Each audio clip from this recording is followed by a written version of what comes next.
My day started like any other normal day. I was at work. My son called me. Generally, he called every day after work, let me know what's going on, how his day was going. Chris was 24 at the time. We was fortunate as parents as we never had any trouble with him with the law. He was a typical teenager, a pretty happy-go-lucky young man. He was in a good career where he was learning electrical work, building new homes. And he called me that day and told me everything was going on. He was really enjoying his new pickup truck. But he would also tell me that he got laid off, but had an interview with the next day. So he seemed like he was in pretty high spirits. Later on, I found out that as Chris went home, he had a couple of his friends come over and they started partying. And they were partying pretty heavy. The way that I was told was his friends left and he called his aunt and wanted to show off his new truck. He just drove a couple blocks over from his house, actually it was 2 streets, to pick her up and take her for a ride around the neighborhood. But they started speeding. They failed to stop for a controlled intersection, and they T-boned a minivan. It was 8:30 p.m. on a Thursday evening when I received that phone call that my son was involved into a car crash. Not knowing what happened, I immediately drove down to the accident site, which was only a few blocks from my son's home.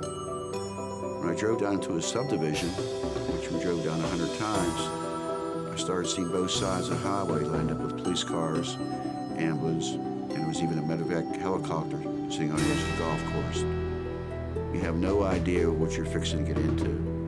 I didn't know if my son was hurt, didn't know if he was alive, didn't know if he was dead. As I walked up to his vehicle, I seen the front end of his pickup truck all smashed in. Seen a cracked windshield with a little blood on there. Both doors of his pickup were open. I felt a hand on my shoulder. Immediately I thought it was Chris, but it wasn't the voice I wanted to hear.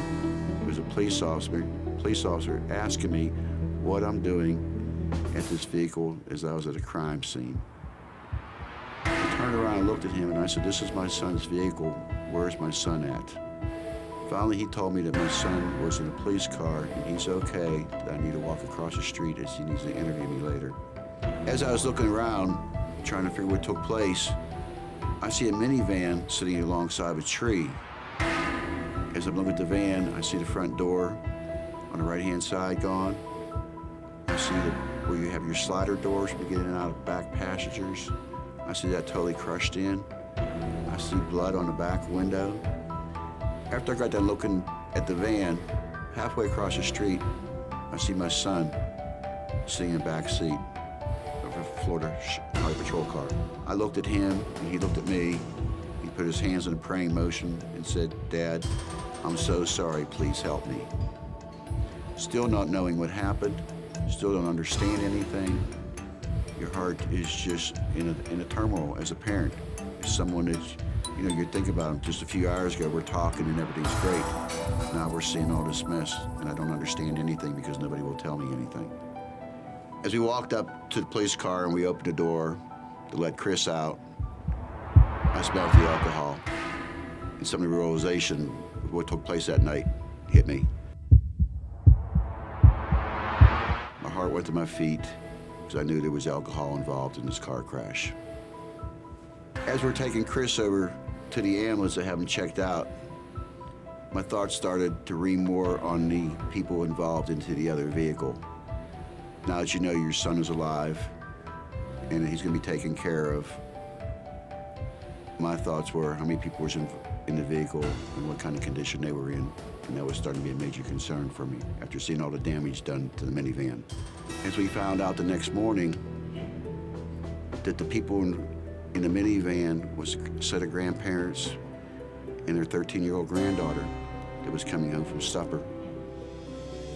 Because they were doing everything right, my son was doing everything wrong. A little girl lost her life. A 13-year-old child, name is Shelby. And it's changed our lives forever.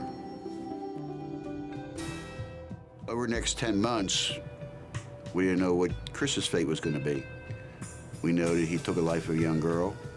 We know in the state of Florida that DUI manslaughter brings 10.5 to 15 years. We also learned that he'll be charged with everybody that was hurt. And it sounds kind of strange, but when you also total out 2 vehicles, which he did, it can also be felony charges placed against you. So actually, he was looking at 19 years in prison for one decision to go out there and drink and drive. After 10 months of going through the legal system, we spent 2 hours in the courtroom. We listened to the grandparents go up on stage and take a picture of Shelby. The courtroom was total silence. When it was time for our family to speak, we spoke what a good kid Chris was, which he was, that we never had no trouble. He was a first-time offender. He was looking for leniency. When the judge finally decided what Chris's fate should be, we all was in total shock. The judge's statement was, Chris, you should spend 1 year in prison for every year that Shelby was alive. You also will spend 3 years of probation. You will also go to AA after spending 13 years in prison. He also said that you will never drive a car again in Florida. We revoked his license forever. Today, we're able to visit our son, something that Shelby's parents can't do. Chris is able to call. 10 minutes at a time is always allowed. You can't call them. They have to call collect.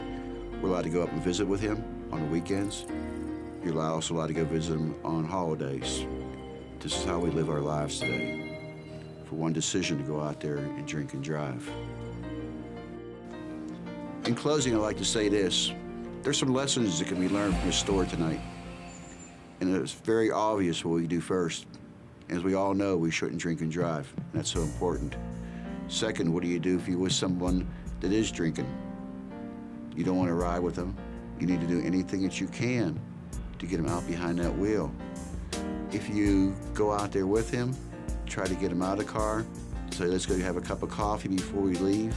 I also need you to think about, we might have to call the law to get this car towed away. You may have to go out there, and it sounds extreme, but if you have to cut the tires. There's also programs to get you and your car home. There's a program called Tow to Go, sponsored by AAA. They will get you home. Whatever you have to do, it's not worth getting behind that wheel. A little girl should not have lost her life. My son should not be in prison. Never drink and drive. One bad decision, one bad evening will change your life and so many others forever.